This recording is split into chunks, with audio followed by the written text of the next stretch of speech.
So, tell me, has anything interesting happened in the past 7 days that we need to talk about? Good morning, everybody. My name is Brian Trippett. I am your Front Porch Conservative. Welcome, as always, to Front Porch Brunch, our weekly gathering where we get together to talk about what is going on in the world. And believe me, there is a lot going on in the world. I was talking with a couple of friends last night. Well, actually, it's the boys from Dangerous Rhetoric. And I said that, it's kind of amazing to me that, given that this is the first time I'm a content creator, you would think that, the month of December would kind of slow down and, we wouldn't see quite so much going on in the world. Oh, no, not so much. Man, we got more stuff going on right now we can shake a stick at. And we will be talking about it. Lots to do. We are on YouTube, we're on Rumble, we are on Twitter. So send out a tweet, send out a Gitter, send out a Truth Social. Wherever it is you are in the great big internet world, send out some messages and tell some people, hey, get in here. This idiot's talking again.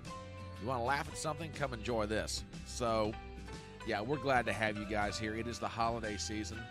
And per usual, no, I am not done with my Christmas shopping yet, and I'm now down to 9 days. So, here we go. So it'll be really interesting. Actually, less than 9 days in my case. I've got less time than that. We're gathering next Saturday to do our dinner and exchange of gifts. Anyway, glad you're here with us this morning. Again, my name is Brian Trippett. I am the Front Porch Conservative. Let's see who all is in the chat so far. We've got, well, good morning, sir. Good morning. We're glad to have you here. Glad to have you. I think everybody's going to start rolling in here in a minute. Oh, you got news for me. Okay, all right, we'll talk about it. But yeah, we got people popping in on Rumble. We got people popping in on Twitter and various other places. So yeah, it's going to be a really interesting morning. We'll see who all's popping in, seeing who's going to say hello. But yeah, it's really interesting time right now. So yeah, there's a lot going on in the world. Some of it we've talked about last week.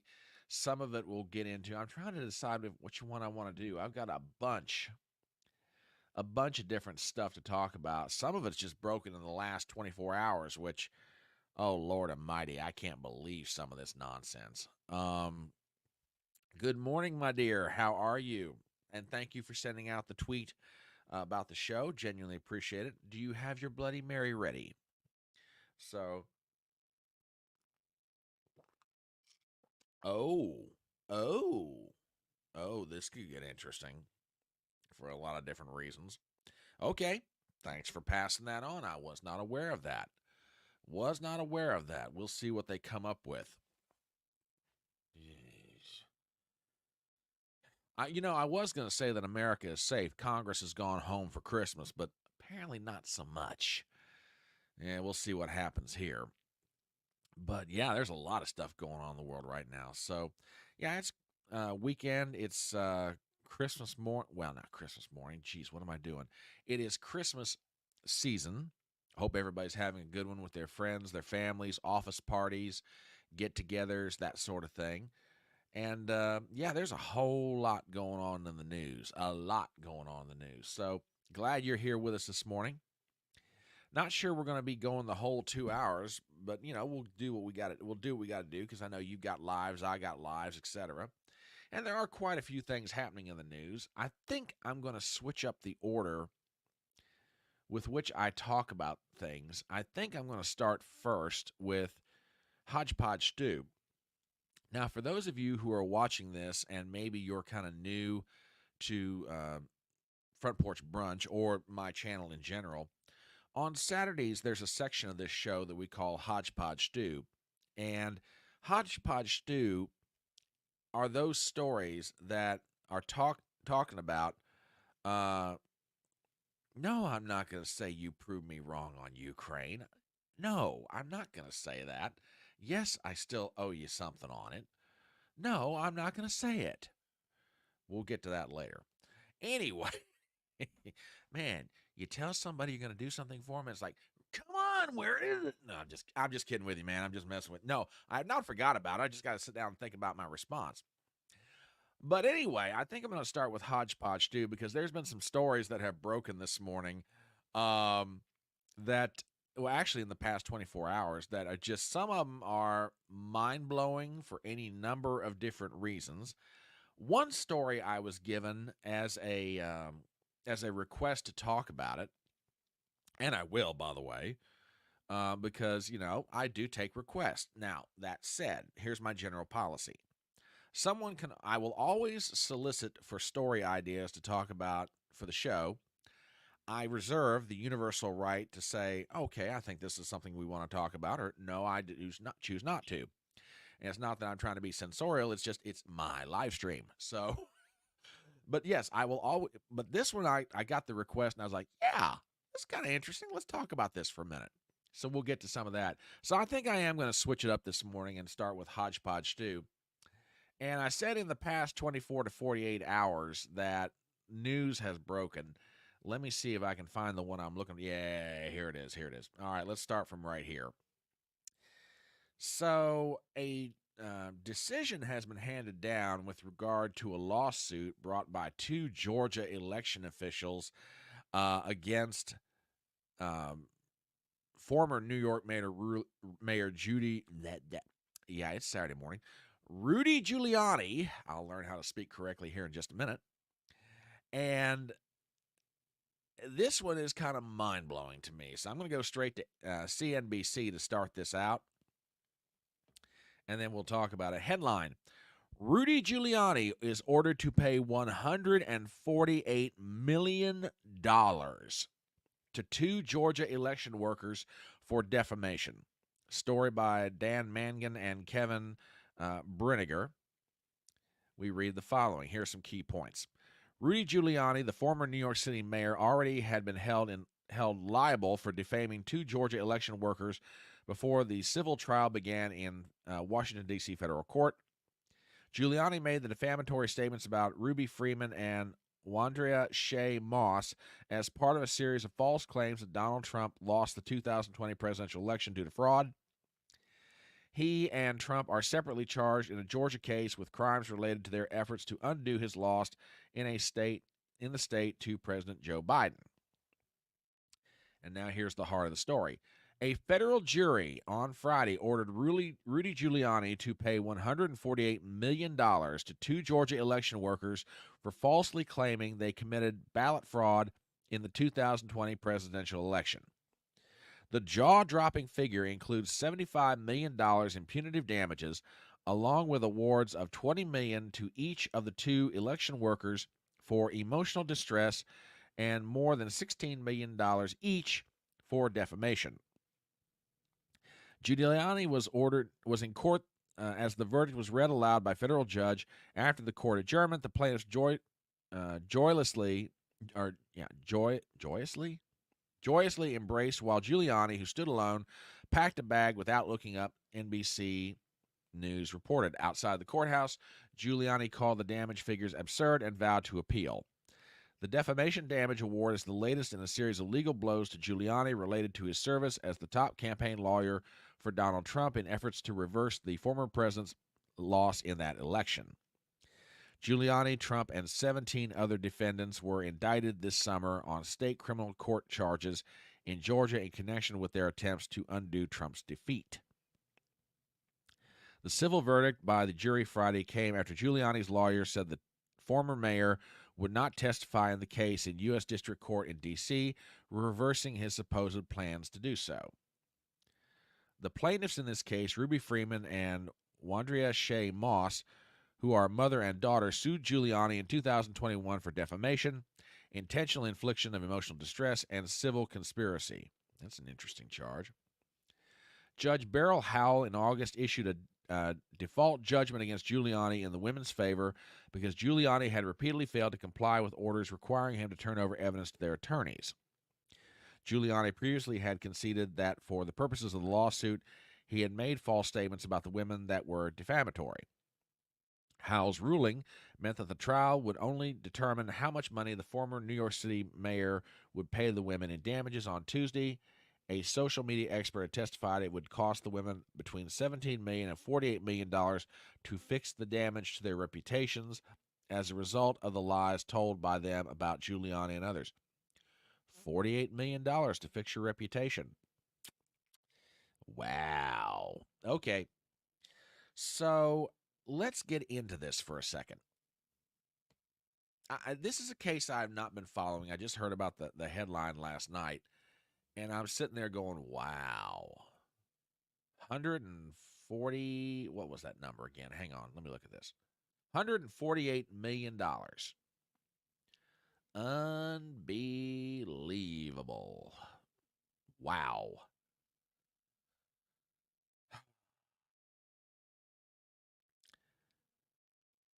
Just amazing to me. $148 million.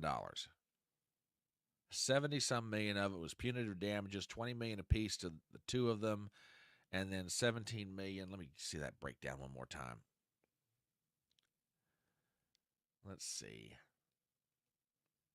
Look at that one more time. Hang on, folks. Yeah, here we go. Yeah, 75 million in punitive damages, awards of 20 million to each of the two election workers, and 16 million each for defamation. So 36 million apiece, and then 75 million in punitive damages, which I'm assuming is going to be split between the two of them. Yeah, good point. Real good. I could buy a lot of fedoras for that kind. I could buy a lot of things for that kind of cash. And I have to say, the argument from the social media expert that says it's going to take anywhere from 17 to 48 million dollars to fix their reputation, I'd have given a lot to hear what that testimony sounded like. I'm just saying, $48 million to fix someone's reputation. That's really interesting. I am not going to lie. Wow, just wow. Robert Barnes, who's someone I tend to follow in these matters, did bring up a very interesting point, and it's this. The Alex Jones template for insane verdicts in politically tainted venues with prejudiced judges and jurors continues to make a complete mockery of the American civil justice system. Now, if you're wondering what he's referring to, the case against Jones up in Connecticut, $1 billion is what was awarded. And there's no way in the world Alex Jones is worth $1 billion. And there's no way in the world that Rudy Giuliani's got $148 million sitting around somewhere. So this, look, my thought in the matter is this. If, and again, I'm not saying it's not true, but if he refused to offer evidence in his own defense and conceded that he committed defamation, okay, and you're found guilty of it by a jury, okay, yeah, you should be made to pay damages. To the tune of $148 million? Jeez. That one just blows my mind. Absolutely blows my mind. And another defamation case lost. Trump talking heads suffer. Defamation is one of the easiest cases to defeat. Prove the claim are true, or you don't know they were false. It should really say something. It says something. I'm not sure we agree on what exactly it says, but it sure says something. But yeah, $148 million. Unbelievable. Just unbelievable. Yeah. And as you might expect, Giuliani had something to say in his own defense after it was all over with. I'll just read you the tweet. They want to try and take me down and take me out because they know what's going on, and I'm not afraid to stand up and ask questions. I won't shut up, and I won't be bullied into silence. I'm the consummate happy warrior, and I'll continue to do the right thing. Okay.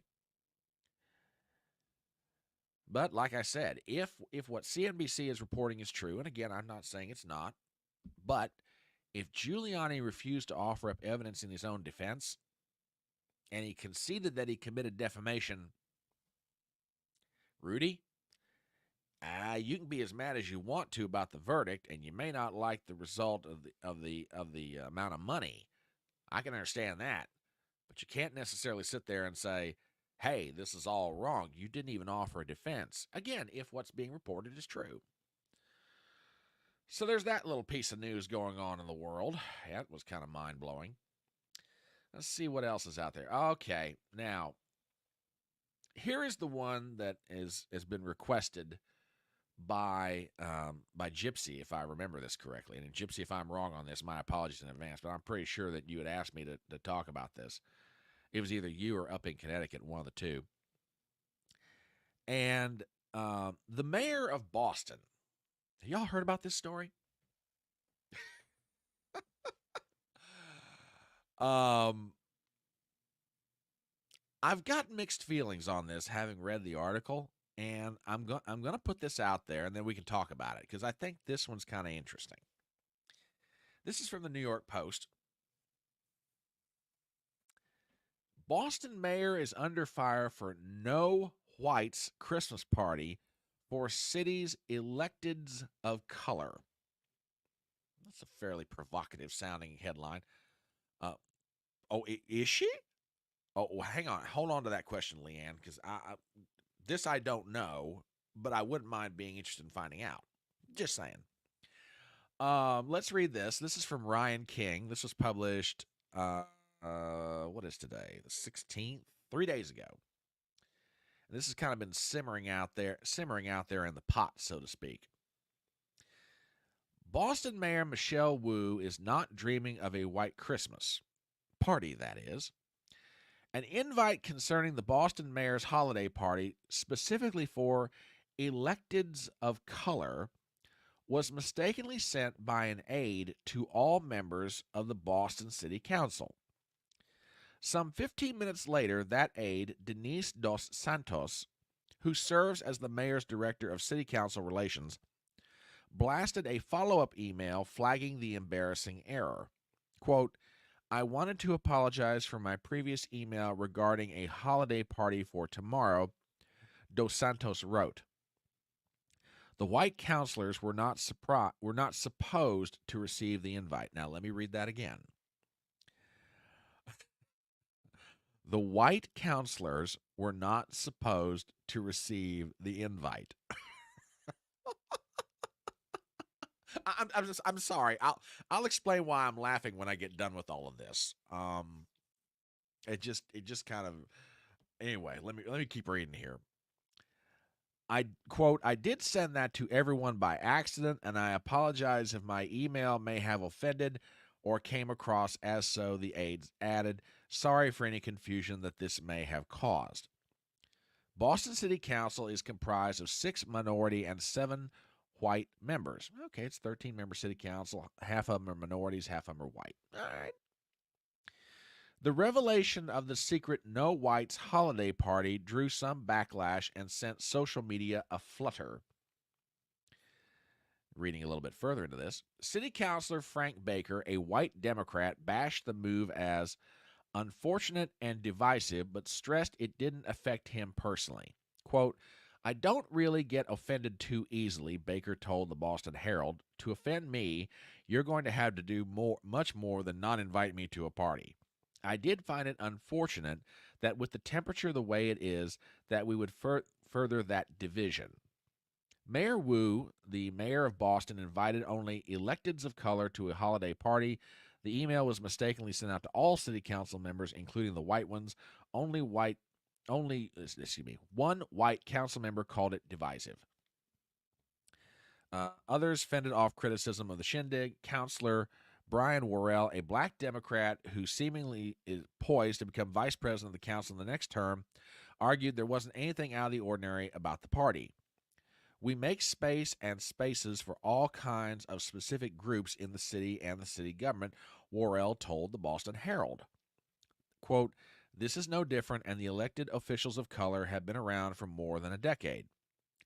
Conservative social media was less than enthused by news of the racially segregated holiday party. Quote, Mayor Wu is not dreaming of a white Christmas, and she will not be serving white wine tonight or white chicken meat. Oh, God, this is brutal. No pale faces invited to Parkman House powwow. New England radio host Howie Carr joked about on X. So in Boston, you can't attend the mayor's holiday party if you are white.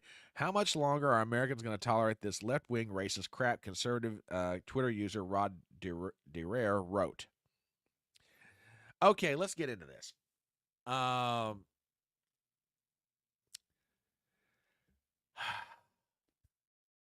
I'm laughing at this. I laugh because I love the way that this staffer for the mayor phrased it. This still cracks me up when I read it. Let me find it here again real fast. Hang on. Uh, I did send that email out to everyone by accident. I apologize if my email have offended some that came across. Sorry for any confusion that it may have caused. Um, and now this is not her quote, but this is written in the article. White counselors were not supposed to receive an invite. Now I hear, yeah. Well, okay, that's a good point. That is a good point, and it's kind of going to feed into what I'm getting ready to say about this for my part anyway. Um, I thought we were past all this. Now you might be out there sitting there going, "Huh? What do you mean we're past?" Well, here's what I'm getting at. I have a dream that someday that we shall be judged by the content of our character and not the color of our skin. I have a dream that someday my children will play with white children. You might recognize the words as Dr. Martin Luther King Jr. from his great I Have a Dream speech. The idea being that, we're not looking at the color of our skin, we're all the same person or people. Okay? And for decades, I would argue that a significant portion of the Democratic Party, that was their goal. And a very noble one, might I add. A goal that everybody, doesn't matter your ideology, doesn't matter your political party, doesn't matter anything else, that is what we all agree on. You aren't a black person, you aren't a Hispanic person, you aren't a Chinese person, you aren't a white person, you're a person. It just so happens the color of your skin's a little bit different than somebody else's. But why? To me, this seems this seems untoward, if I may use that term. This does not further the goal of inclusiveness to have a holiday office party, and as Gypsy rightly points out, paid for by the taxpayers, by the way, a holiday party where one group of people are invited and everybody else is excluded. I thought we're all trying to be inclusive. I thought we're all trying to bring people together. I thought we're all trying to unite. I mean, and the city councilman who was quoted in the article does bring up a good point. I want to read this again. I don't really get offended too easily, and this is Frank Baker, who's a white Democrat. To offend me, you're going to have to do much more than not invite me to a party. Now, here's the line that I think is very, very prescient. I find it unfortunate that with the temperature the way it is, that we would further that division. And you know what? He's absolutely right. As far as I'm concerned, he is. I mean, seriously, aren't we supposed to be working toward a goal of, we don't really notice somebody's race? Yet you've got a mayor, and I'm not trying to bash the mayor even so much. I mean, look, her choice, but I don't see how this furthers the goal of uniting us as one people when we're just focusing on the fact, okay, now you electeds of color, you can come to the Christmas party, but you white people, no, not so much. And this isn't about me so much me being white, okay? Oh, I'm offended. I'm a white person. I wasn't invited to the party. That's not the point. To me, it's like, look, this really ought to be about, you know, finding ways that we can all do things together. You know, and some comments from chat. We are not well, I not 100%, but I'll argue we're a whole lot further down the road than we used to be. We are always creating ways to divide us. Well, okay. Okay. All right. Gypsy says no one's trying to get along. We could not be more divided, and it is by design. Now, I can't disagree with that. I think you're both right.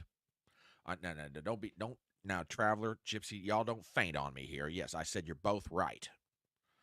Don't.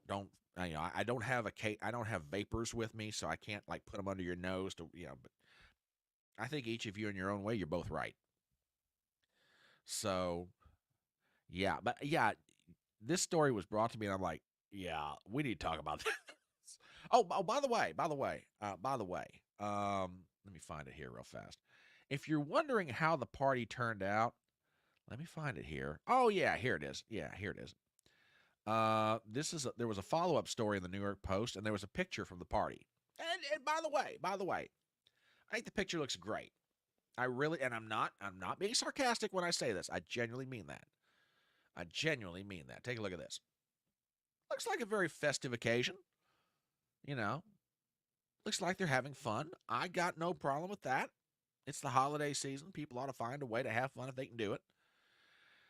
It's just to me, I go back to what I said, and go back to Gypsy's original point. You know, we're having a segregated Christmas party on city grounds, taxpayer funded. I thought the whole point, or one of the point, is that as a government, doesn't matter if it's the city of Boston, the state of Massachusetts, or the United States of America, I thought we're working toward the goal, of e pluribus unum, out of many, one.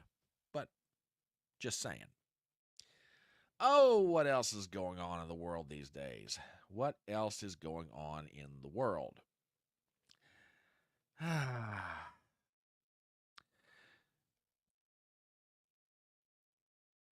I'm going to try and handle this next subject with a certain amount of delicacy. After all, it is 11 a.m. Eastern Standard Time. My name is Brian Trippett. I am the Front Porch Conservative. We are on YouTube, Rumble, and Twitter. Did you love how smooth that segue was? um, feel free, if you're not a subscriber to the channel, feel free to subscribe. We'd love to have you. And we've got a bunch of people over there on Rumble. Glad to see y'all this morning. Glad to see Traveler, Gypsy, Leanne, everybody who's here. You guys are awesome, totally awesome. Oh, which by the way, I owe a thank you to one of my listeners, not necessarily somebody who's normally chatting, but uh, somebody who does listen to my live streams. There's a lady out there named Shirley who paid me a compliment for my Christmas fedora, and I did not get the chance to acknowledge it. So Shirley, if you're out there listening to this, thank you very much for the compliment, dear, and I can't wait to hear from you again. So, oh, by the way, I have a guest coming up next week, which I'm going to tease it right now, but I'll tell you who it is later on. And up in Connecticut, you will be very happy when you find out who this is, as you've been after me to get this person on the front porch for a conversation. So, oh gosh, I just went down a rabbit trail there. Sorry about that, folks. It's early. It's still relatively early in the morning for me. I was up late talking to a friend of mine. Last night till about 2 in the morning. Good morning, Hunter. How you doing? Glad to have you out there. Good to see you. So this next story I'm going to handle with a certain amount of delicacy. I am not going to necessarily pull up articles or even pictures. I'll try and do this with a certain amount of appropriateness. We'll put it that way. Did you guys hear what happened last night? Or I should say in the past day or so. I'm not sure the exact when, but the story broke last night. You guys hear about the Senate staffers in the committee room? Now, I will set this up and with the following comment. And that is, I understand that when two people are in a relationship, there is always a certain amount of titillation, excitement, uh, and depending on who the individual or individuals are, exhibitionism, voyeurism, what have you. Okay, always trying to push the edge, the boundary for the thrill, the thrill of the high. However, a couple of staffers in the United States Senate took that one step too far and got caught doing something that certainly never should have been doing, number one, where they were, okay? And then the fact that it's like you're just sitting there just shaking your head going, do you not know where you are and where you work? So I, that sets up everything to show this headline. This is from the Daily Caller, who broke the story, by the way. Senate staffer caught filming gay sex tape in Senate hearing room. Now, this has got so many permutations to it as far as offshoots of topics that you can come up to talk about. Okay, if two people are in a relationship and they are consenting adults, then they're going to do things while you may find them objectionable or whatever, they're going to do them. Okay, fine. But in the name of God, why are you doing this? Number one, in a Senate committee hearing room. And number two, why are you filming it in a Senate committee room? Because that's really, I mean, I won't say it's the only aspect of this story, but that's part of what's going on here, because one of these two individuals thought it was a really good idea to video the fact they were having sex in the Senate committee hearing room, and I guess never worked from the assumption that it would be posted somewhere and somebody would find something about it.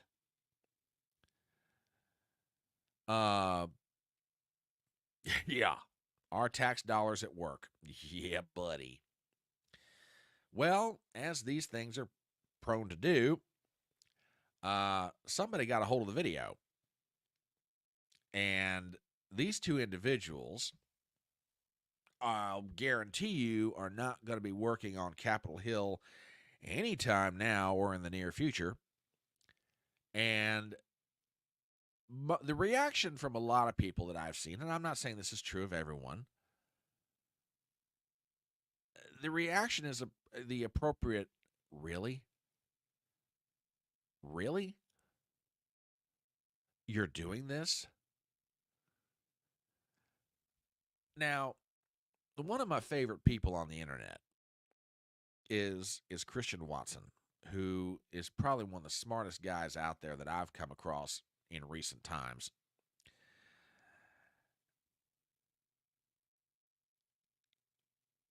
And he had a take on this. I'm going to show it to you. And I think this is really, really smart. Really smart.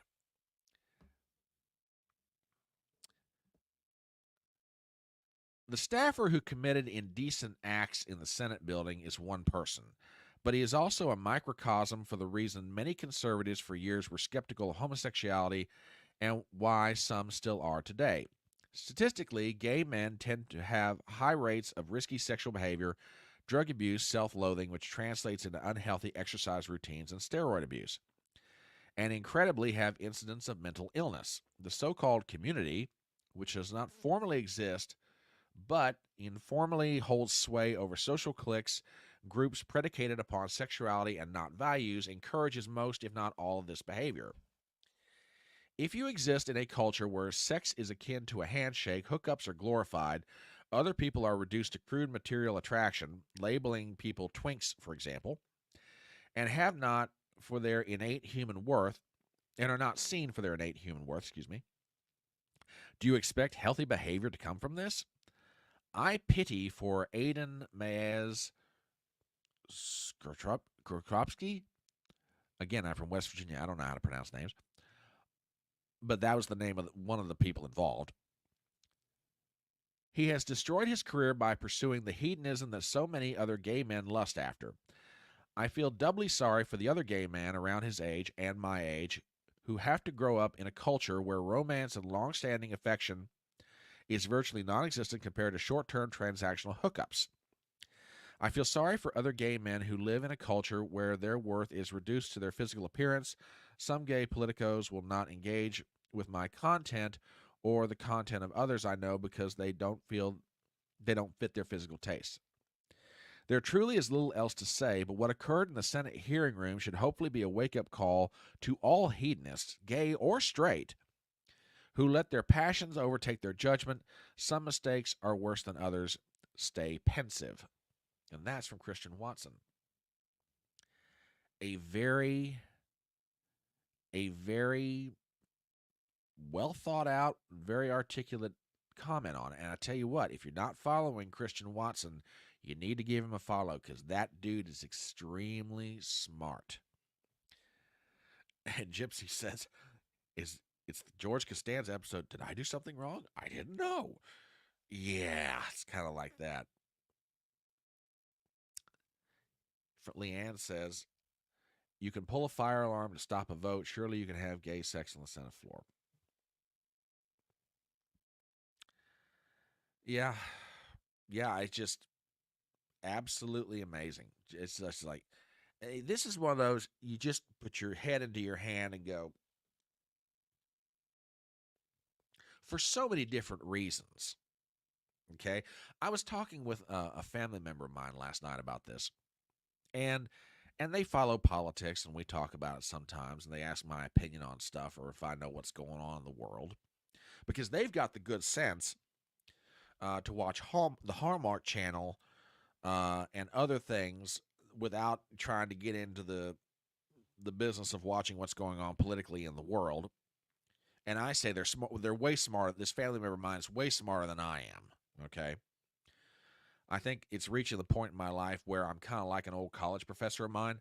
I don't know whether I follow American politics because I'm fascinated or I love watching a train wreck.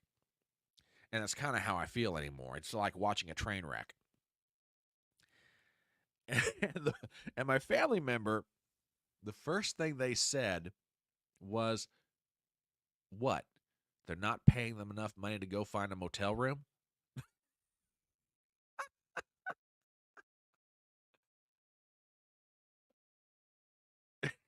I just laughed. I was like, you know, I hadn't thought about that, but you're absolutely right.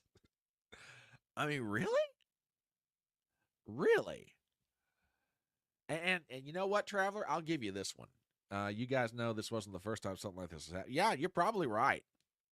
You're probably right.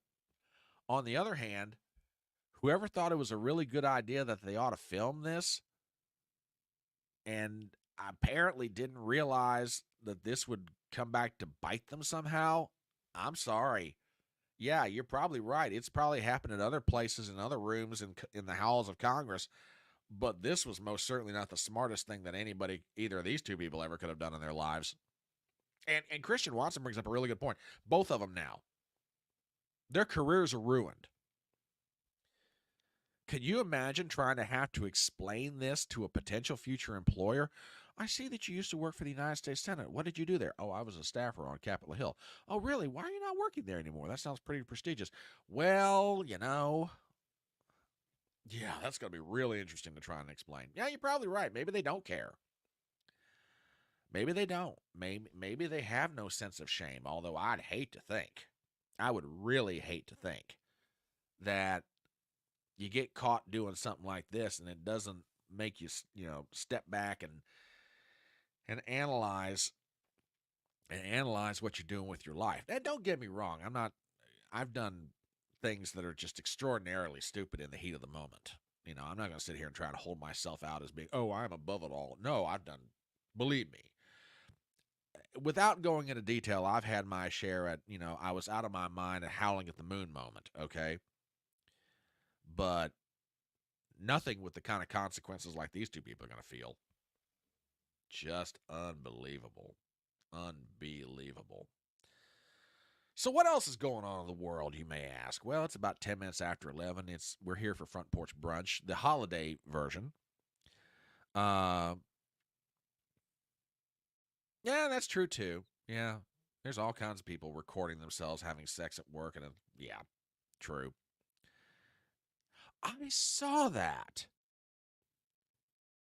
Well, I didn't know he was going to sue for defamation, but I did say I think a tweet saying that, yeah, claiming victim status. Yeah, if I can find it real quick, if I can find it before the show's over, I'll put it up there. But yeah, I was like, wait a minute. You did the deed. You filmed yourself. You either filmed yourself or allowed someone else to film you doing the deed. It gets out there and you're the victim? Huh? Anyway.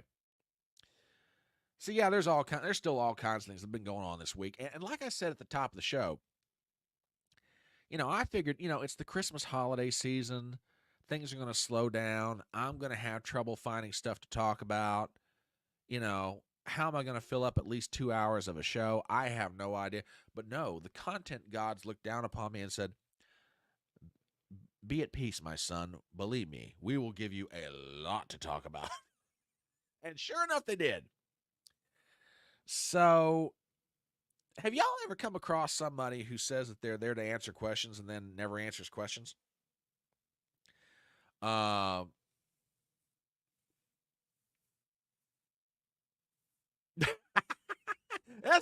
After what happened, that's a good point.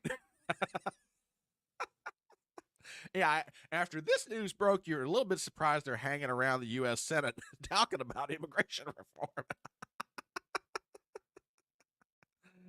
Oh, well, thank you. I appreciate that, Leanne. I do. I really do. Um, I'm always trying to tinker with the formatting on this thing. Um, you know, but have you ever come across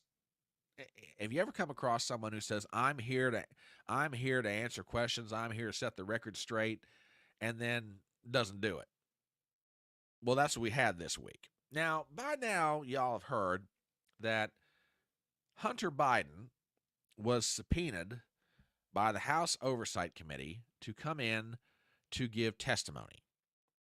And like most, if not all, of the individuals that the committee has deposed so far, it's a closed door deposition. And this has been true of everybody, be it Devin Archer, be it name the person, they've been subpoenaed, they give a deposition, it's behind closed doors, so on, so on. Well, Hunter, I want to say it's in the last 10 days, either of his own idea or at the suggestion of someone else, verbally thumbed his nose at the House Oversight Committee and said, "No, I want to do it in public. Let's get this out in the open." Well, first of all, um, all these depositions, as I said, have been done behind closed doors. That's not necessarily an unusual thing. But Hunter wanted to be a bit theatrical, or got the idea to be a bit theatrical, and he wanted a public hearing.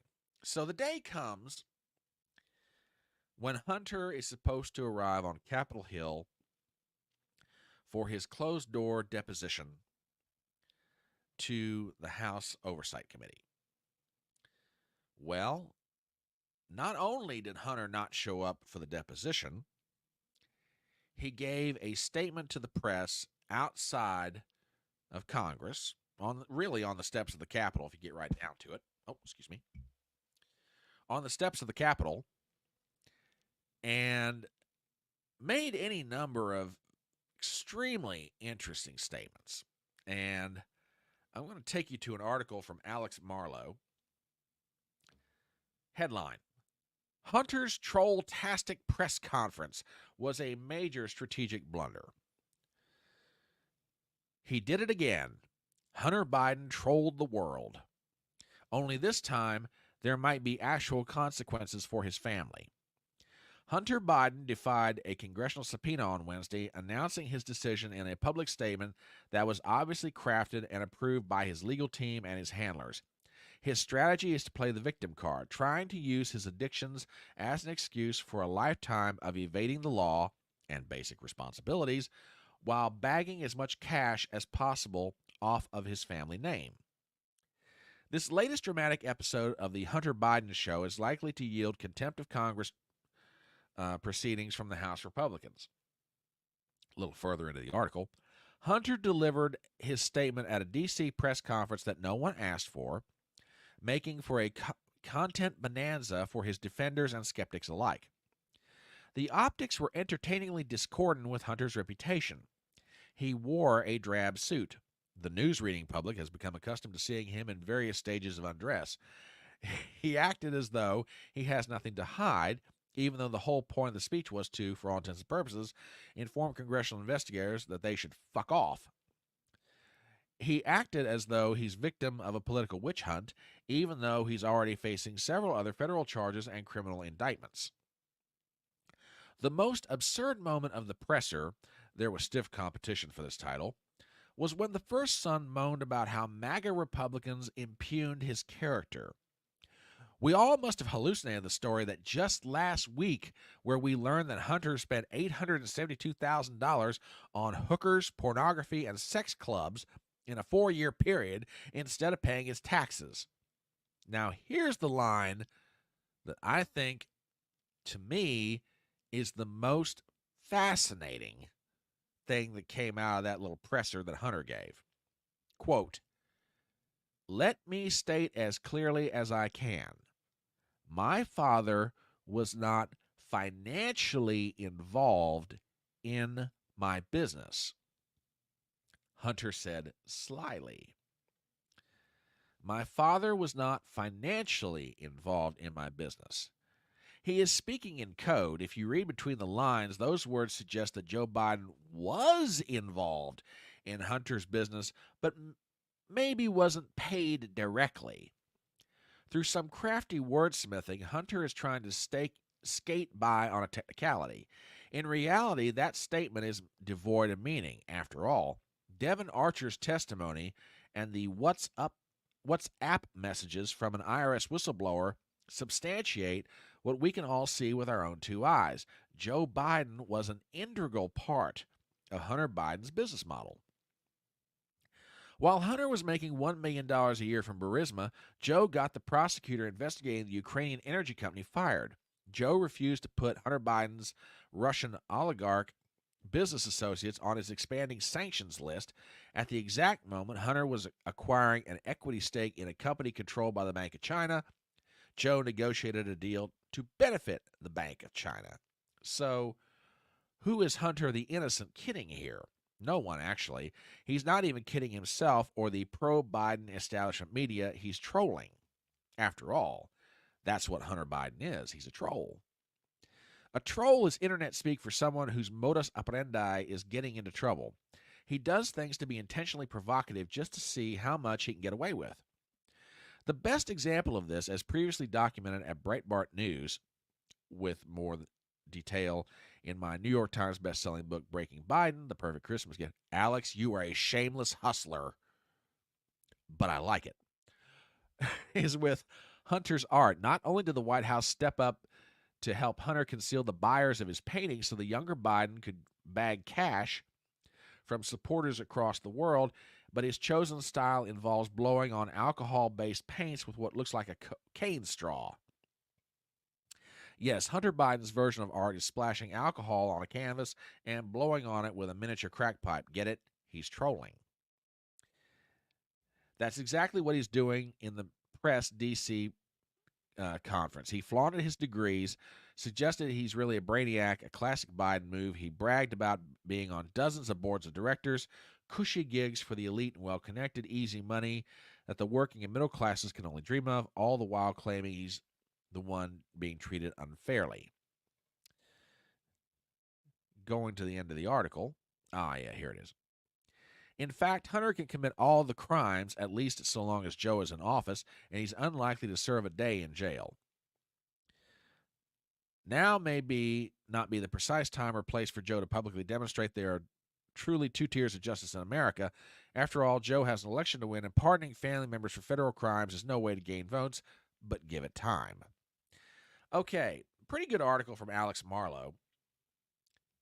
And I want to focus on something that he brought out. Excuse me just a second.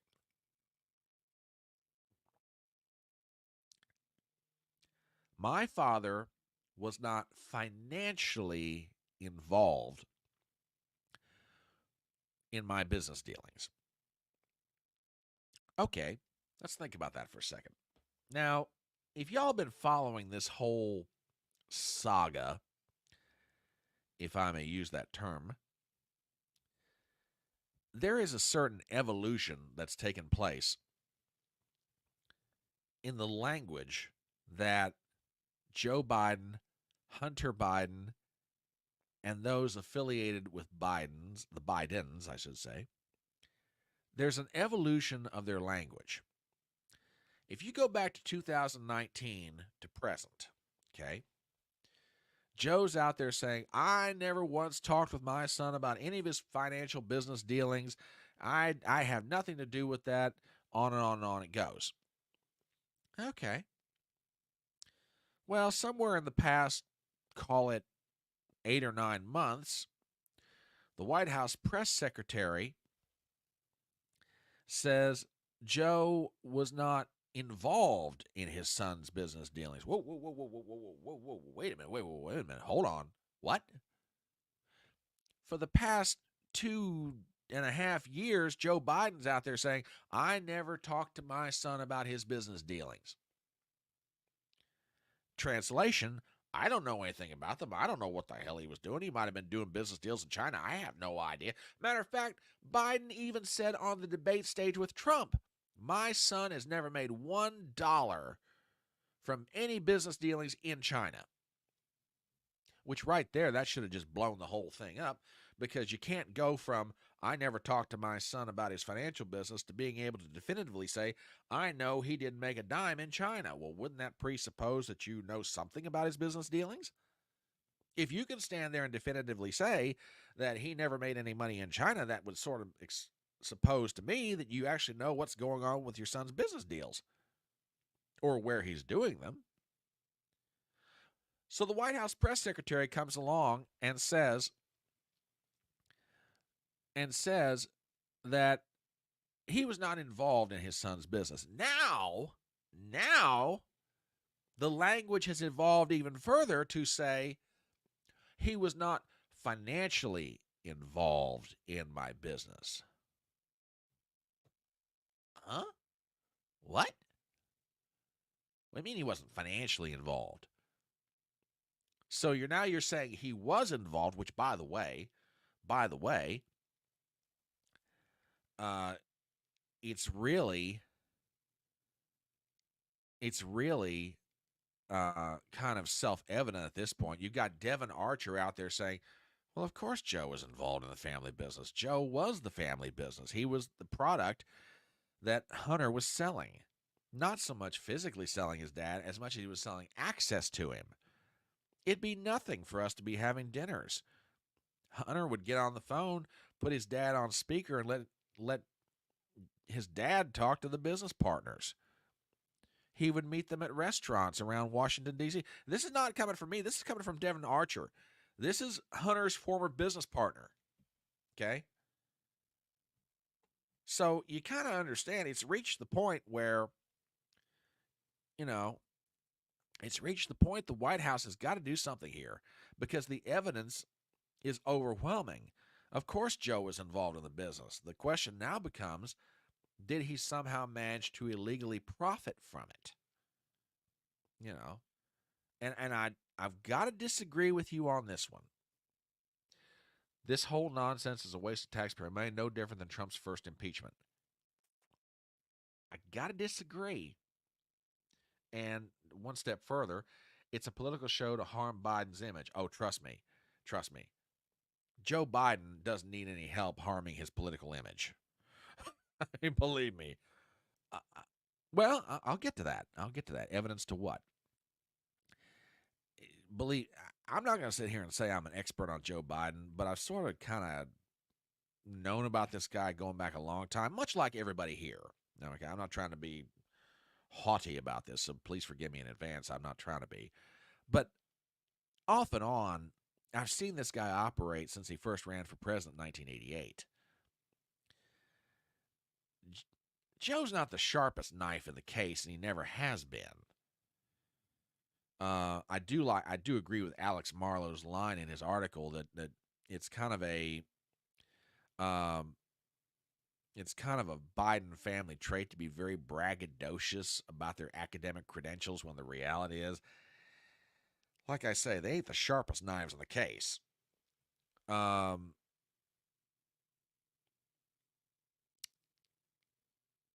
but yeah, it's reached the point they've got to change the language because there's overwhelming proof that Joe was involved in Hunter's business dealings. Now, here becomes the $1,000,000 question. And by the way, it sets up a constitutional one and one that I'm not totally settled on in my mind. You know, I'm pretty sure, and I'm not saying anyone in this audience, okay, so don't misunderstand what I'm about to say next. I am pretty sure that there are people who are going to watch this live stream or have heard my videos or watched other live streams I've been on and it's like, oh, he's just out there bashing Biden. He doesn't like Joe Biden. Okay, part of that is true. I'm not particularly fond of Joe Biden, but I don't go out of my way to wake up every morning and go, how can I bash Joe Biden some more that some people aren't already doing today? My disagreements with Biden, beyond the questions of policy and beyond questions of, I just don't like the guy, I think he's scuzzy. This one is, okay, here, I'm getting to that. Hang on, I'm getting to that. I'm getting to that.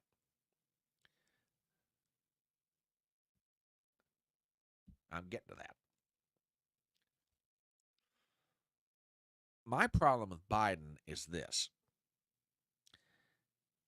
I will concede that the business deals that are being referenced transacted before he became the president. I'll concede that point. Okay. If it can be equally conceded on the other side of that, that that there's the distinct possibility that while he was vice president, that he engaged in actions that were to the financial benefit of his family, and somehow the largesse that his family members achieved from, shall we say, greasing the skids, if any of that financial largesse wound up getting in the pocket of Joe. For example, I don't have the image of it pulled up, but there's a copy of a check that's been obtained by the House Oversight Committee that's written by James and Sarah Biden to Joe in the amount of $40,000, if I remember the amount correctly. That's 40 or 45,000. And in the memo of the check, it says loan repayment. It's just one little problem. No one has yet been able to produce any document showing that there was some kind of a loan arrangement between James and Sarah Biden and Joe. So that sort of begs the question. Uh, why is he getting repayment of $40,000, loan repayment of $40,000 if there's no loan? 40K. All right, it was 40K. Thank you. Appreciate that. 40K. And again, maybe it was an informal thing. Maybe one brother went to the other brother and said, hey, we're kind of in a pinch here. We've got the money to do this, but you know, we are kind of in between doing whatever here. Can you help us out? Sure. Maybe that's how it went. And if it's as innocent as that, fine. Come in and testify to that under oath.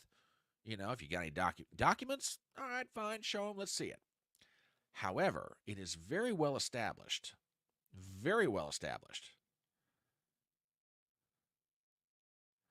that there is a very elaborate system of LLCs and corporations set up by the Bidens, particularly James and Hunter, and that money was flowing around in all different directions. Okay?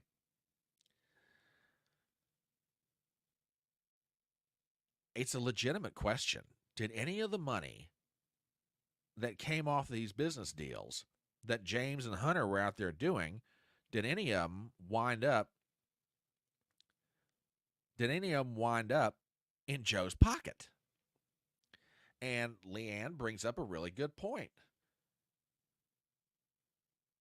Maybe that $40,000 was the 10% of the deal that Hunter was paid on. Because remember, and let me say this: Tony Bobulinski, even before the 2020 election, gives an interview to Tucker Carlson in which he says, yeah, it was understood that Hunter was holding 10% for the big guy. Well, wait a minute. And not only understood, that's in an email. That's email documented. And see, and here comes the question. So all crimes as senator and Veep do not count. Wipe it under the rug with these stolen classified documents. Great. I can see your point. And see, this is the constitutional question that I haven't quite got settled in my mind yet. And I don't know that I ever will. I'm just saying it's hanging out there. If these crimes were committed prior to him becoming president, how do I want to phrase this? Is it constitutionally appropriate to impeach him and convict him, in other words, remove him from the presidency, for actions that he took prior to becoming president? Now, don't get me wrong. If the evidence is there to show that he was engaging in pay-to-play schemes, selling access, everything else, yep, do not pass go, do not collect $200, go straight to jail as far as I'm concerned. And yeah, I agree with you completely. Yeah, and you beat me to the punch. I didn't even get to read the whole comment. This is why my audience is as good as they are.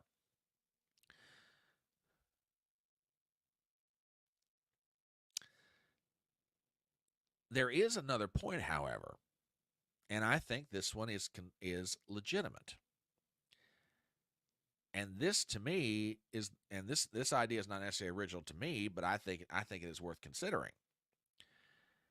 Okay, maybe you don't want, or maybe we should not use actions prior to the presidency as the basis to remove him. Fair point. Here's my question, and the question that some legal scholars are asking. Did the actions that he took prior to become the presidency, are they influencing his decisions right now?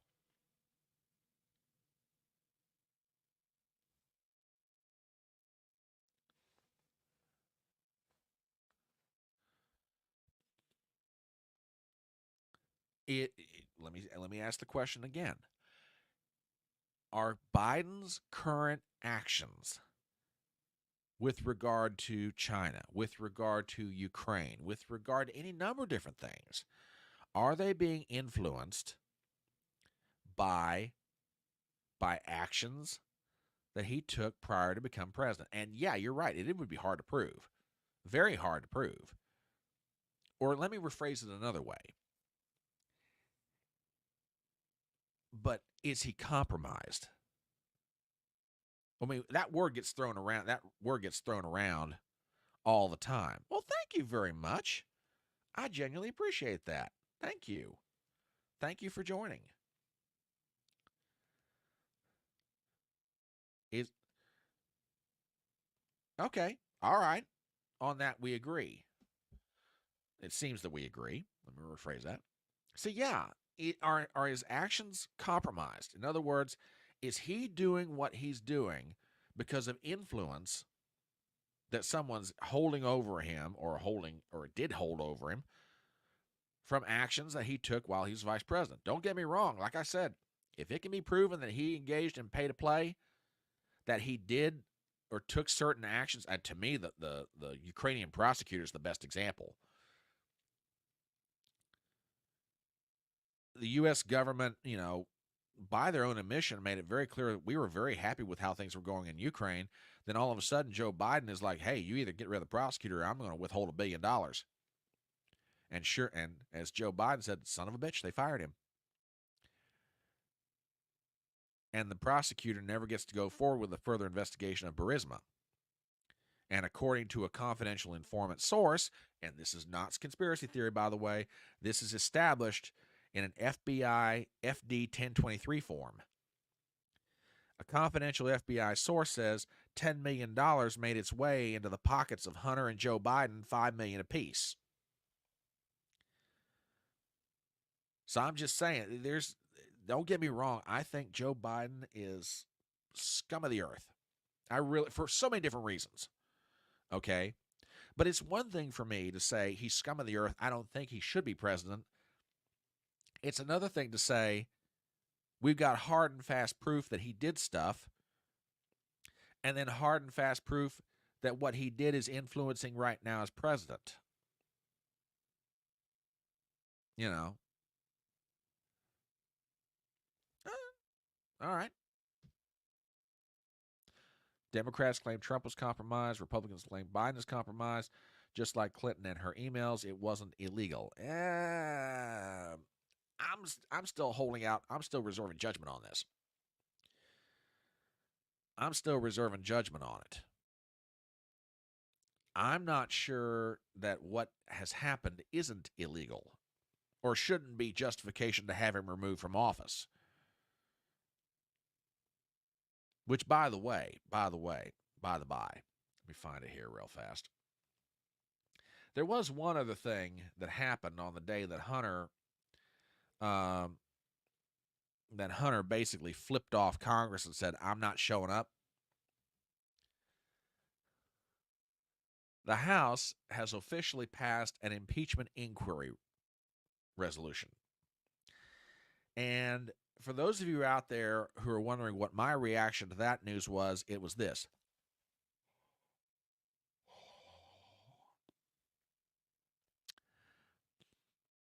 Yeah, I agree. All right, fine. Make them illegal. I don't have a problem with that. The reason that I'm yawning over the news, the House passed a impeachment inquiry bill to actually formally start the impeachment process. Until they actually do something, I'm not going to get worried about it. I'm not going to get excited about it. I'm not going to get up in arms about it. I'm not going to be anything. And the reason that I feel that way has more to do with the fecklessness of the Republicans in control of Congress than it does with what's actually going on. I don't want you to talk. I want you to do something. Fair point. Fair point. What Biden is being accused of is already illegal. The only question now is, can you prove it? And like I say, it takes on a slight caveat. Do actions taken prior to coming to the presidency, are they the basis by which you should remove someone from the presidency? Well, let's see.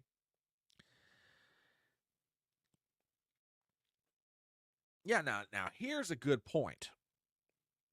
Here is a good point. And I want to talk about this for a second. I think Leanne's absolutely right.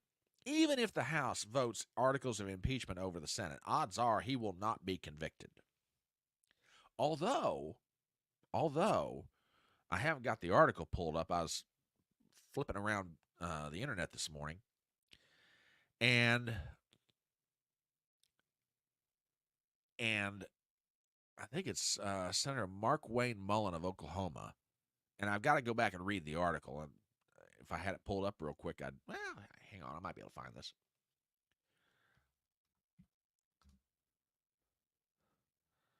Let me see. Come on. Tell me you can find this real fast. Oh, wait, here it is. Oh, wait a minute. That was one article. There's another one. I'm trying to find this real quick.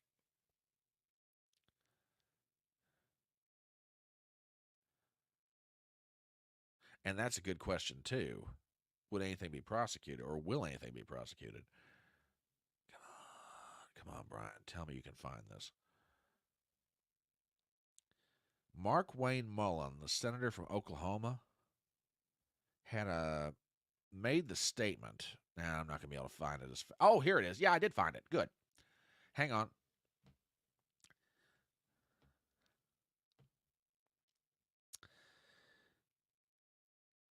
Five Democrat senators willing to honestly look at impeachment. Senator Mark Wayne Mullen, Republican of Oklahoma, said on Friday that he had spoken to five of his Democrat colleagues that say they are willing to honestly look at the impeachment case against Joe Biden. Host Rob Finnerty said, you talk to your colleagues on the left in the Senate. Is there any appetite for this with any Democrats that, even off the record otherwise say this is dead on arrival in election year? Mullins said, interesting about the Senate versus the House, the senators have a lot bigger state to cover. So they cover blue parts of the other state plus red parts. And when you talk to some of the more moderate leaning senators, that they will tell you if the House sends over an airtight case that is completely easily points to the president breaking the law in treason, misdemeanors, high crimes, that they would try it just like they would any other case and go into it without a partisan look, but with a criminal look. And you know what? Small time, you may be absolutely right. They may never do it, but I found that interesting that there's at least some Democrats, and his point's valid. It's political consideration. They might be Democrats, but they represent Republicans and Democrats in their state. And if, in the opinion of some of them, if the House brings an airtight case, they're at least willing to look at it. But let's go back to something that Leanne was saying. It won't go anywhere, but it will shed light on his actions. One of the frustrations that many people, and to me this is beyond the political right, okay, had with the 2020 election is that voters were not as informed as they should be. Now, you could make that argument all the time. That's not what I'm talking about broadly. There's something very specific, okay? The Hunter Biden laptop story broke maybe 3.5 weeks before the election, okay? And Facebook, Google, and others pulled down posts about that story. For the first time, at least in my recollection anyway, a major story related to one of the candidates for president was not allowed to be aired in the public square because it was disinformation. As a matter of fact, it's interesting because there was a poll conducted after the election that said that one in seven voters, had they known about the Hunter Biden laptop story, never would have voted for Biden. Now, would it have changed the results of the election? I don't know. But they said they would never have voted for Joe Biden. Now, to go back to Leanne's point, it won't go anywhere, but it sheds light. I agree with that completely.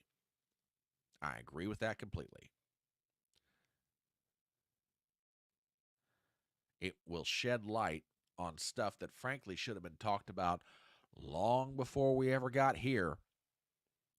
This stuff related to Hunter Biden, his business dealings, its relationship to his father, its relationship to the whole family, should have been sorted out and vetted long before now.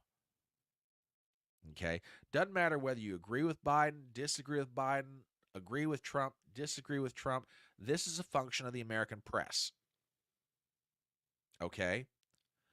Where is an American press, and I know I'm asking the wrong question because I already know the answer to my question, but where is an American press that is supposed to thoroughly and completely vet this kind of information?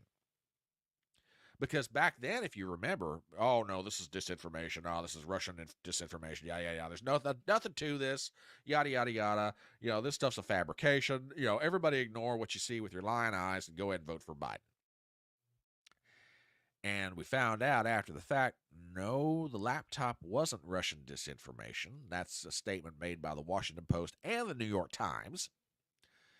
And the more people keep digging into the information on that laptop and keep independently digging on their own, they're starting to discover a whole web of things that, had they known them before 2020, I said a moment ago, I don't know if it would have changed the election. Yeah, well, maybe not. Just saying. So, yeah, we got that going on this week. Just like I say, there's a lot of really interesting stuff that's out there percolating in the wind. Really interesting stuff that it's out there. So let's pause for just a second, kind of catch my breath. Yeah, good point, Hunter. Really good point. Are voters ever truly, absolutely informed?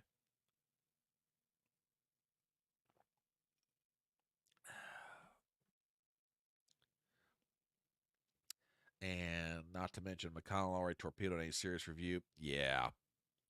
Claimed during fun, it wasn't a criminal proceeding, there was a political proceeding. Well, now, wait a minute. Well, I got to think about that one. Because first of all, I haven't seen McConnell's quote, but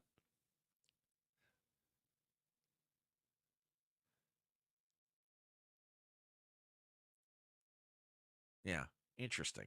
Very interesting. Uh, very interesting indeed. So it's about 11:45. My name is Brian Tripp, and I am the Front Porch Conservative. We're glad to have you here because this is Front Porch Brunch. Uh, we review items in the news, and there's still quite a bit going on in the world, even though we're about to head into the Christmas season in a very serious sort of way. And there's a few other items to get to. One of them I found very interesting when this came out. I believe it was a couple of weeks ago now. I did a video on Secretary of State Anthony Blinken's visit to to Israel, and there was almost a, how I want to put this. He's having a meeting with Benjamin, and this is all reported, by the way. This is not speculation. He has a meeting with Benjamin Netanyahu, the Israeli defense minister, and some other people, and they inform Blinken that, hey, we're going to take as long as we need to deal with Hamas. And Blinken basically says, well, I don't think you have the credit for that. Now, a lot was made of that comment at the time. And a lot of people said, well, how dare you say they don't have the credit for that? That's not your, and legitimately so, I think. Well, I speculated that beyond the question of trying to end the war as quickly as possible for humanitarian reasons, that there is something of a political motivation on the part of Anthony Blinken, and that is the Democratic Party wants to get this conflict out of the way as fast as possible because it is absolutely dividing the Democrat base. You've got half of the Democrat base that wants to support Israel, or maybe a significant portion of them, probably a better way to say it, who are old school Democrats. Then you've got a younger, more partisan crowd. They're standing with Hamas. Okay. Excuse me. Well, that meeting between Blinken and the Israeli officials has been followed up. This is from the Times of Israel. Jake Sullivan describes intense conversations with Israel on when to shift from high-intensity conflict in Gaza. This is from the Times of Israel. Story was posted a couple of days ago, and we read the following. U.S. National Security Advisor Jake Sullivan, who is in Israel today and tomorrow, tells Channel 12 that he and his team held intense, detailed conversations with Prime Minister Benjamin Netanyahu and the War Cabinet on when the IDF, the Israeli Defense Force, will transition away from high-intensity fighting in Gaza to focus on lower-intensity fighting that would include targeting Hamas's top leaders.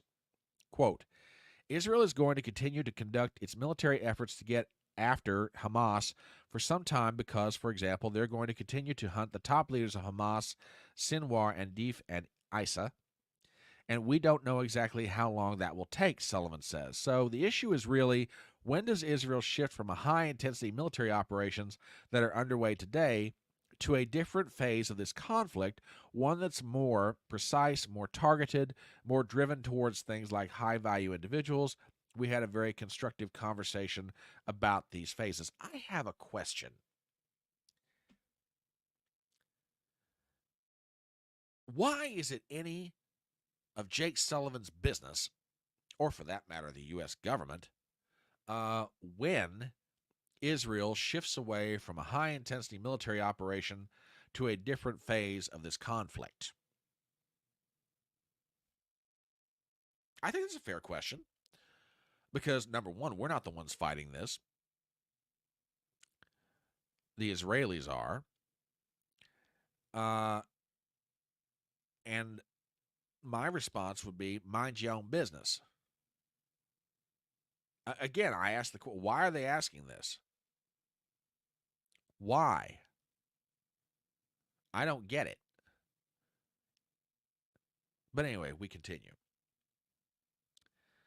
Sullivan arrived in Israel today and has met with Netanyahu, Defense Minister Yoav Gallant, the War Cabinet, and other Israeli officials for discussions on the war and regional threats. Asked about Gallant saying earlier today that more than a few months would be needed to dismantle Hamas, Sullivan says, quote, What I heard from Minister Gallant say today was that the fight against Hamas would go on for months and against any terrorist group that continues to have leaders who are the authors of the worst massacre of the Jewish people since the Holocaust. It's going to take time until those leaders are found and dealt with, and that could take months, obviously. He says in a reference to October 7th, when thousands of Hamas-led terrorists killed 1,200 people in southern Israel, mostly civilian, and took 240 hostages. Quote, the issue here is about when the transition from a high-intensity operation to a different phase of this campaign takes place, one that will look different and operate differently on the ground and will have different impacts on the civilian population of Gaza. That's what we really discussed today. We had an intense, detailed conversation on the transition, and I can't share publicly with the details of that. Pressed on whether the U.S. might, quote, pull out a stop sign, Sullivan replies, quote, I'm not here to lecture or dictate. Israel is a friend and a partner. We sit down and we consult and we talk as friends. President Biden talks to Prime Minister Netanyahu as friends, and we work through what we see as being the strategic and tactical advantages and disadvantages of different courses of action. We offer our input. Now, excuse me just a second.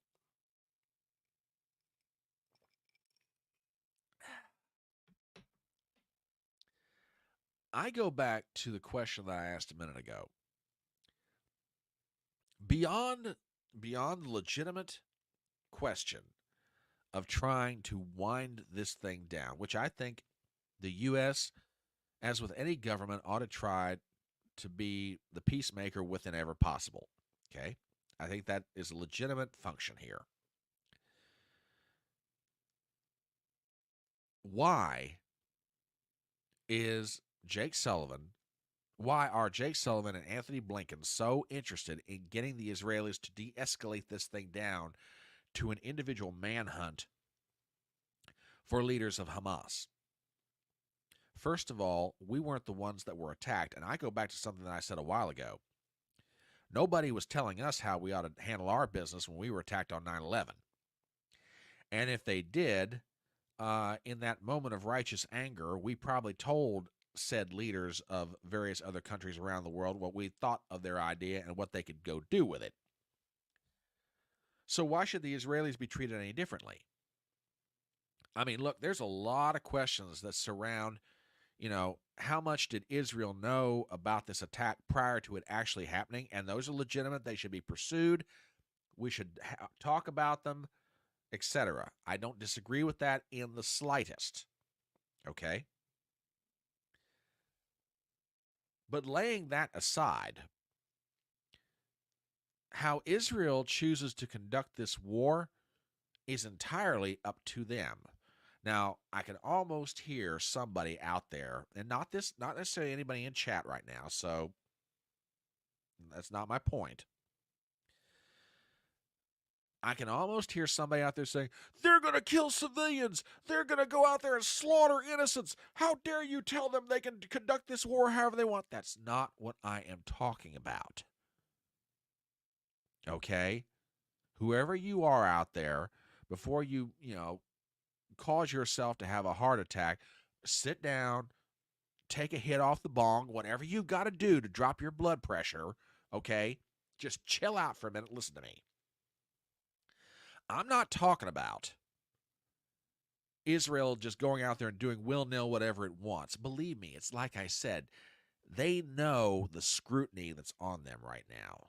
Do you honestly think they want to invite world condemnation by going out there and with bloodthirsty lust in their eyes just kill indiscriminately? Of course not. In the same way we try not to do it, they're not going to do it.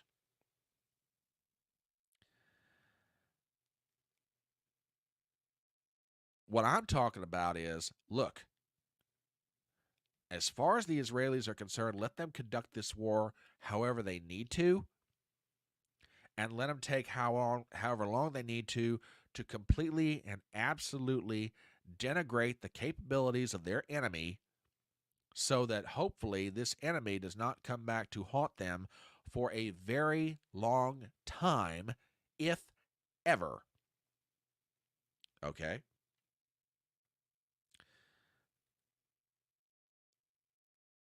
Now, with that said, why is the U.S. government going out of its way to find out when the transition is going to take place, and why does it feel like they're trying to pressure the Israelis without directly pressuring the Israelis? Why does it feel like they're trying to pressure the Israelis to de-escalate this thing? It's not the U.S.'s fight. We weren't the ones who were attacked. The Israelis were. As far as I'm concerned, let the Israelis do whatever they've got to do and take how long they've got to do it.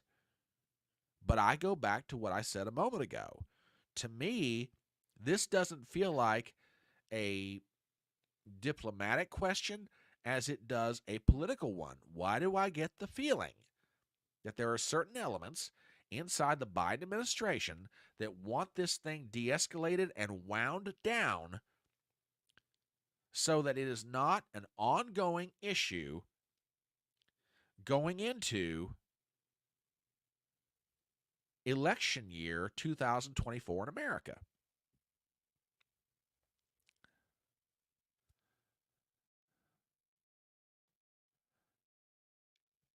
I think it's a legitimate question. I mean, like I said, doesn't matter where you are, doesn't matter whose newspaper you're reading or what your source information, there is a great and obvious divide in the Democrat Party over this. And there are a significant number of the factions that make up the Democrat coalition that are absolutely at each other's throats over this.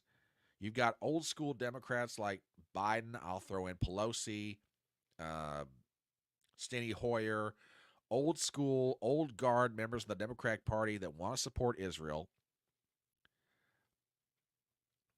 And then you got a younger, more progressive wing of the Democratic Party that's out there saying, no, this is wrong. We support the Palestinians, and vis-a-vis, we support Hamas. And that is coming to a public loggerhead. And I'll give you this point. I'll give you that. I will give you that point.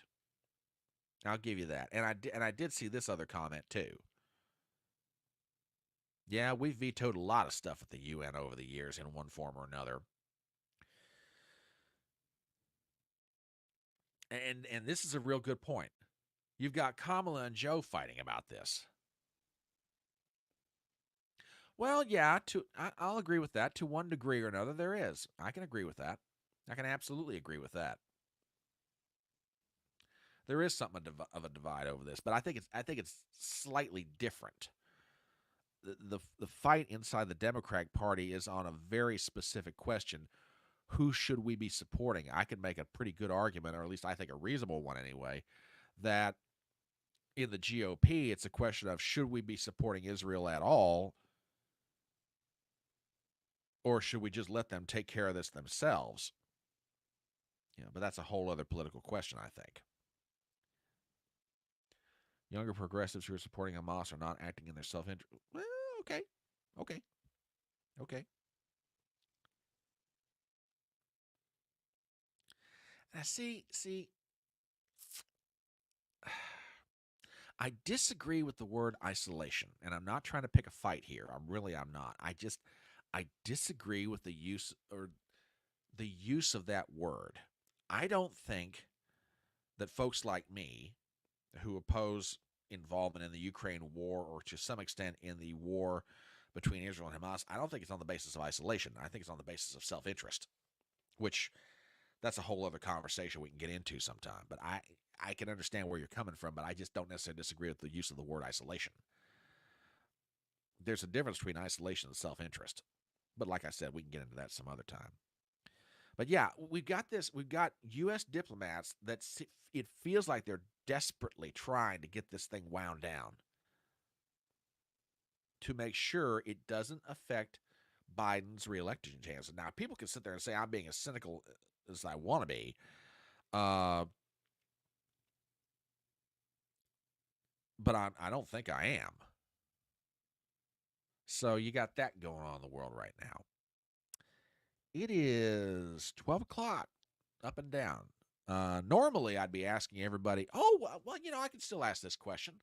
There's still college football going on out there. If you have a team or teams that are going to a bowl game this year, feel free to drop it in chat and let me know which team it is and what bowl they're going to, or if they are not going to a bowl, are they in some form of a playoff? In my case, I've got to wait till New Year's Day for some of the teams that I want to see. My beloved Thundering Herd, we are going to a bowl game in San Francisco, which I think is next week. So yeah. Oh wow. I remember. Oh well, thank you, sir. Glad to have. By the way, by the by, quoted your tweet earlier about that news about the Senate committee hearing room story. Just thought you'd want to know. And by the way, is an extraordinarily erudite tweet, as I would not expect nothing less from you, good sir. But thank you for stopping by. I genuinely appreciate it, and glad you joined. Um, I'd known about this, but I won't say a how. And Traveler, even though you and I don't agree with each other on some things, and I'm not saying this to be hokey, I genuinely mean this from the bottom of my heart.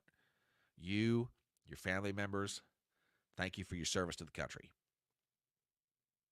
Like I say, we may not agree on everything, but thank you for your service to the country and your children's service. The fact that your daughter is set to enlist this summer, that says a lot. You guys are good people. Even though you're wrong about Ukraine. No, I'm just kidding. I'm just kidding. Um anyway.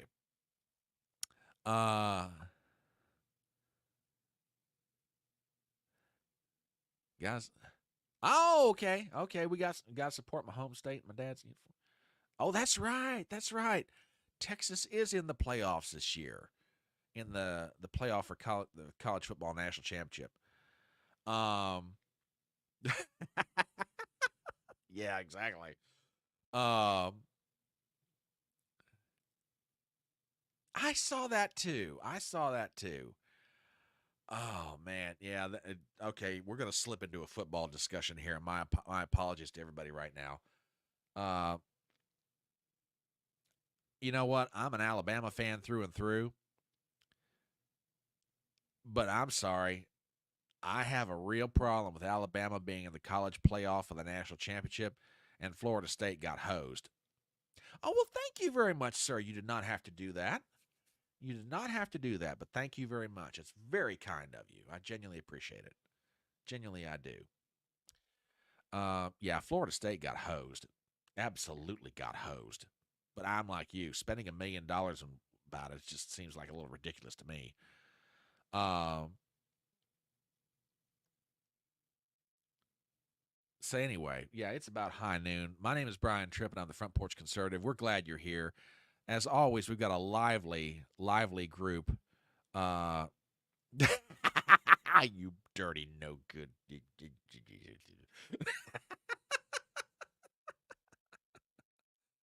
uh, anyway, anyway, um, yeah, my name is Brian Trippett. This is Front Porch Brunch, and we've got a lively, as you can tell, a lively chat going with some good people here. Um, that's by and large everything I've got to go over right now, and I'm going to let you guys go a little bit early. It's been a load of fun as always, and I know you guys have got Christmas shopping and other stuff to do. It's the weekend. Um, we're going to be back next week with stories that. No, okay, fair enough. Fair enough. I've got some listeners that like sports, some that don't. So no biggie. It's all good. Yeah, we're gonna be back next week with some videos, although I'm not sure quite how many because we are going into the week of Christmas. However,